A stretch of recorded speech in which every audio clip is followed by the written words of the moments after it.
Halo semuanya, selamat datang di episode yang berbeda dari channel Satrio Wijoyo. Di video kali ini kita akan membahas tentang Toyota Yaris E-Matic tahun 2014. Ini adalah mobil yang dijual di Adi Mobilindo. Adi Mobilindo adalah usaha rintisan saya dengan kakak saya. Nah, sebelum melanjutkan video ini, mohon bagi kalian untuk mensubscribe channel Satrio Wijoyo, karena dengan kalian mensubscribe channel ini, kalian memberikan dukungan besar bagi saya untuk terus berkarya, memberikan hiburan, syukur-syukur memberikan ilmu yang bermanfaat bagi kalian apabila kalian menyimak dengan serius video ini. Tonton juga video ini setiap minggu di hari Selasa jam 4 sore. Oke, mari kita lanjut teman-teman. Subscribe dulu ya.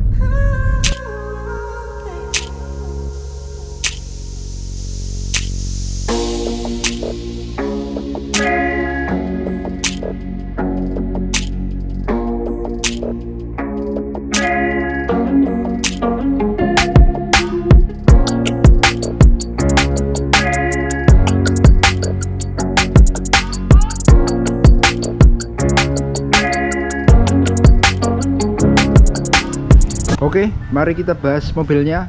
Mohon maaf sebelumnya kalau parkirnya agak kurang sopan, karena melihat rumah lagi penuh. Bisanya di sini, ya udah di sini aja ya. Mari kita lihat di bagian depan. Karena ini adalah tipe E, sehingga lampunya beda dengan lampu-lampu yang tipe TRD. Kalau yang lampu tipe TRD itu ada proyektornya ya teman-teman ya. Kalau yang ini, karena ini tipe E, ini lampunya multi reflektor biasa, nggak ada LED-nya, semuanya halogen. Dan karena ini adalah tipe E itu yang paling rendah, jadi sederhana sekali, tidak ada DRL-nya. Di bawah juga tidak ada fog lamp-nya, jadi blank gini. Tetapi ini bisa ditambahin fog lamp dan juga ditambahin switch original Toyota untuk bawaan yang G atau yang tipe S ya, yang TRD. Nah, di bagian depan seperti yang banyak netizen bilang mirip kumis lele, ya memang terlihat sangat mirip ya ternyata ya. Ada plastik berwarna hitam di sini. Mungkin ini bakal bagus kalau ininya hitam juga. Ininya di stiker hitam gitu, jadi kayak Evo ya teman-teman ya. Tapi selera masing-masing. Emblem Toyota yang nggak ada sensornya sama sekali. Di bawah ada grill bolong-bolong gitu, normal. Di kap mesin terlihat clean sekali. Tidak ada washer windshieldnya, karena washernya itu ngumpet di bagian belakang, di bagian bawah situ ya teman-teman. Ngumpet sini sama di sana dua, jadi ininya jadi lebih clean, sip. Cuman wipernya nggak ngumpet. Kalau Harrier ini agak ngumpet ya wipernya ya. Dia di sini ini, jadi nggak nonjol karena kacanya di bawah. Tapi kalau Yaris ini dia nggak ngumpet seperti itu. Terus di atas ini ada defogger kaca depan, tapi saya nggak tahu cara mengoperasikannya dari mana. Kayaknya memang nggak ada. Kuncinya neng dia, neng jeru, nanti kita lihat ya. Terus di sini di bagian samping kita lihat teman-teman, silo nggak ya? Kalau silo kita yang sana aja. Nah, di bagian samping spionnya tidak auto retract, dia manual gitu. Tapi ada sen di sini. Sen di sini juga masih ada sen lagi di sini, jadi ini double sen. Mungkin aslinya itu nggak dapat cover spionnya, tetapi sama distributornya mungkin dikasih ya, jadi double gitu di sini. Jadi ya, nah ini aslinya mungkin seperti ini, dia ada sennya di sini. Di spion nggak ada sennya, tapi kalau ini double saya nggak tahu. Nah, terus bagian samping pintunya seperti ini, biasa banget ya, normal lah ya. Handle-nya seperti biasa. Handle-nya ini mirip dengan Toyota lainnya. Ini persis sekali dengan Toyota Hilux, Toyota Fortuner, Toyota Innova, sama ya. Sehingga ini kalau dipindah ke sana bisa pas masuk karena bentuknya sama. Berikut juga dudukan-dudukannya. Nah, terus di bagian belakang kita lihat di sini ada spoiler yang besar. Kalau saya lihat di katalog ini nggak dapat spoiler belakangnya, mungkin ini ditambahin. Di atas ada antena model seperti ini. Terus di belakang kacanya tidak ada defoggernya teman-teman, tapi ada wipernya. Ininya warnanya silver, karena kalau yang tipe S dia chrome. Ini logo Yaris. Biasa ini tipe E, kalau yang S tipe S TRD gitu. Di belakang tidak ada kamera mundur, tetapi ada sensor parkir mundur. Seperti itu, normal banget, wajar. Terus bannya ini agak berbeda. Oh ya, model ini adalah model pertama Yaris model ini keluar, atau model tahun 2014. Jadi ini mirip dengan yang dipakai Grady reviewernya Autonet Max ya. Saya nggak tahu masih kerja di sana atau sudah pindah, karena jarang sekali video-video yang diupload Mas Grady. Kalau Mas Grady warna hitam, spionnya merah, kalau ini putih semua. Halo Mas Grady kalau nonton ya. Ini bannya pakai ban aslinya masih ini ya, Dunlop SP Sport 2030. Ini tahun 2014, benar aslinya, ukurannya 185/60 ring 15. Agak berbeda dengan yang tipe G maupun tipe S yang ringnya lebih besar 1 inch. Tipe hiker ya kalau nggak salah, yang lebih besar ya. Seperti itulah, correct me if I wrong, tapi ini bentuknya agak nyeleneh. Saya nggak seneng karena ini lebih besar-besar. Saya seneng yang ininya kecil-kecil. Seperti itu selera ya teman-teman ya. Mohon untuk tidak terafiliasi oleh video saya, dan saya juga tidak dibayar maupun dipengaruhi oleh brand ini teman-teman. Terus mari kita ambil dulu kuncinya, seri kuncinya. Motor biasa. Berapa pajaknya? Mari kita cek sambil di dalam teman-teman. Oke, mari kita buka STNK-nya. Ini plat Bandung, pajaknya 3 juta pas. Harganya 140-an juta.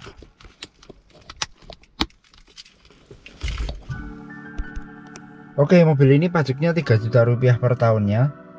Harga bekasnya di tahun 2020 sekitar 140-an juta, 130-an juta, tergantung kondisi dan tergantung pemakaian ya, tergantung bejo-bejoan jualnya.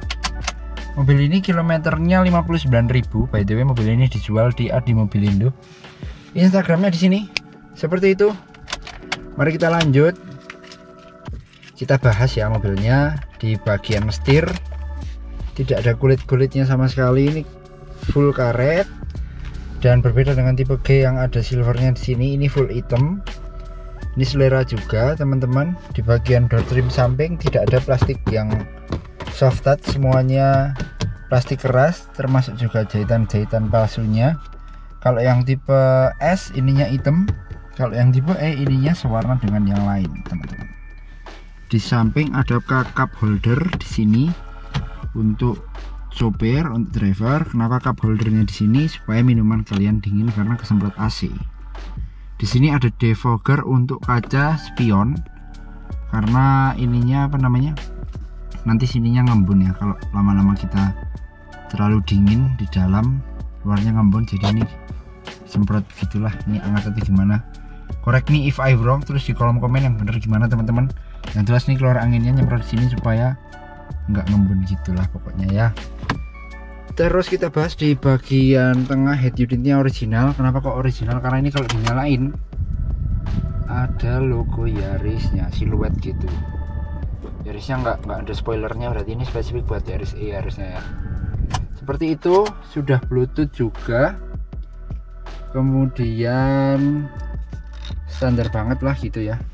Di bawah ada AC yang bisa diarahin tapi nggak bisa ditutup.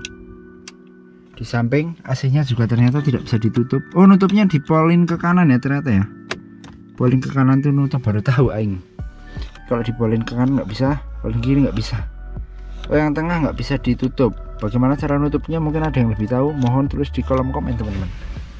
Kalau yang sisi kiri, nutupnya di pol paling kiri.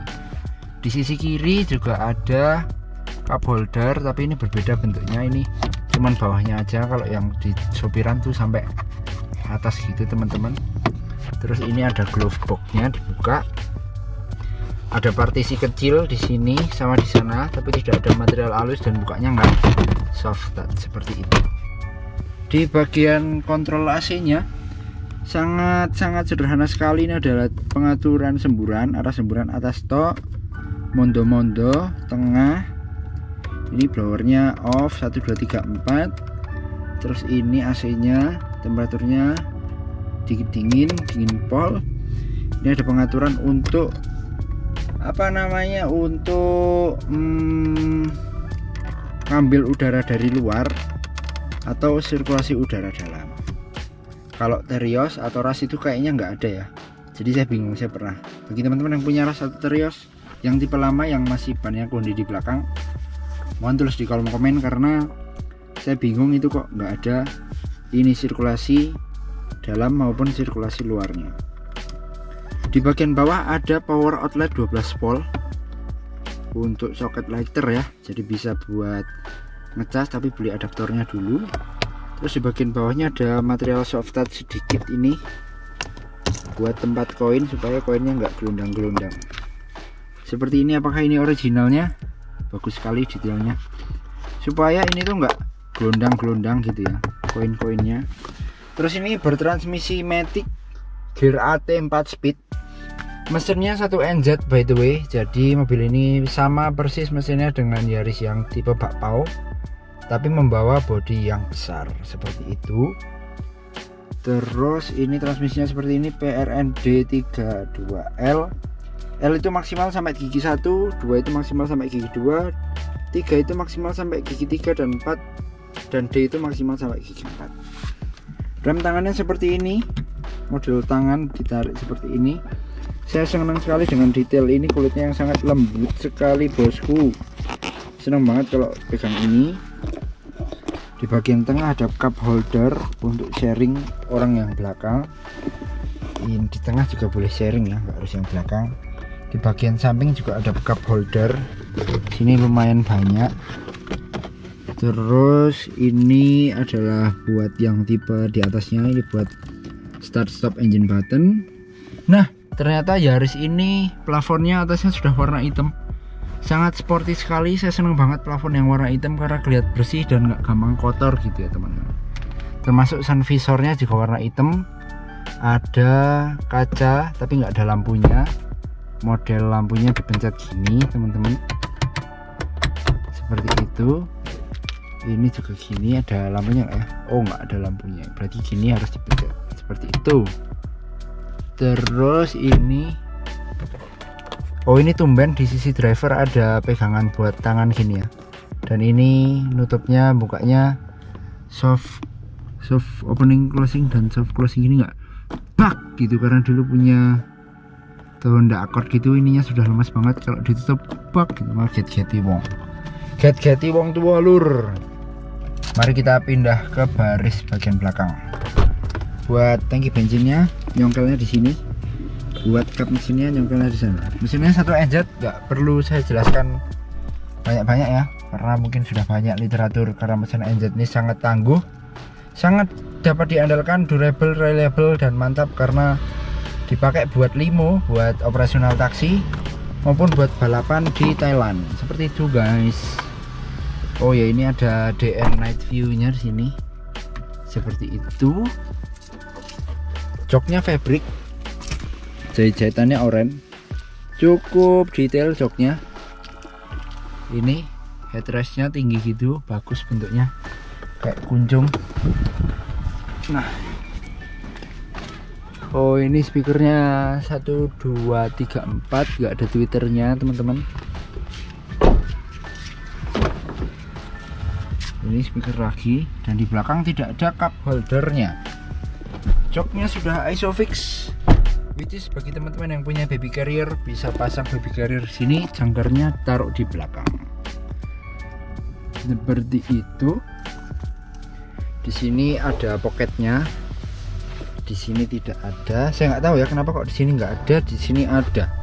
Mungkin karena buat sopir yang tangannya nggak mungkin ngeronggoh di sini, tapi ngeronggohnya di sini. Mungkin ini baru mungkin. Di belakang joknya buat 3 orang, ada seat beltnya buat 3 orang, tapi nempelnya di atas ini. Kalau expander dia gulungnya full di atas, kalau ini gulungnya di bawah sini, jadi agak kurang rapi sebenarnya. Terus ini ada partisi buat bagi antara antara bagasi. Terlihat apa enggak begitu teman-teman. Sini harusnya lewat sini. Rapi. Oke. Ini ada tombol apa saya nggak tahu. Oh, ini tombol buat melipat jok bagian belakang ini. Pencet, ditaruh joknya. Seperti itu. Kalau nutup, oke. Terus ini dipasang lagi, biar rapi. Seperti itu, pasang. Oke, mantap. Ini juga iya dirapikan. Ini pasang. Oke, mantap. Kita lanjut di bagian bagasi. Ini ada child locknya. Fungsi child lock ini kalau dikunci dia gini, di lock, dia anak-anak nggak bisa buka. Walaupun ini sudah di open ya, apalagi dikunci nggak bisa, bisanya dari luar. Makanya dinamakan child lock. Kalau yang dinaikkan ke atas, dia bisa buka. Tuh, kerasa. Engage. Oh ya, ini yang otomatis, cuman yang driver aja.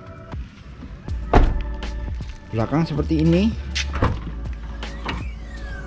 Nah, ini partisinya, ini bisa dicantolin bareng di sini, nyantol bareng.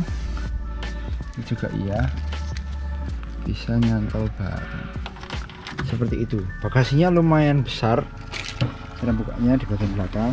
Nah, ini full size ya, mirip banget, bukan mirip, memang persis dengan yang dipakai seperti itu. Dan ini jangkar buat isofix nya buat masang baby carrier. Oke, seperti itu mungkin sedikit review mengenai mobil ini.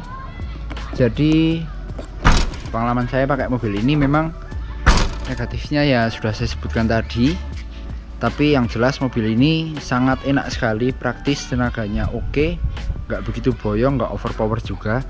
Jadi aman buat bapak-bapak yang membeliin mobil putrinya biar nggak ngebut gitu ya pakai ini.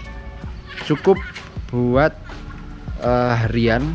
Bensinnya nggak begitu boros, tapi nggak bisa dibilang irit juga.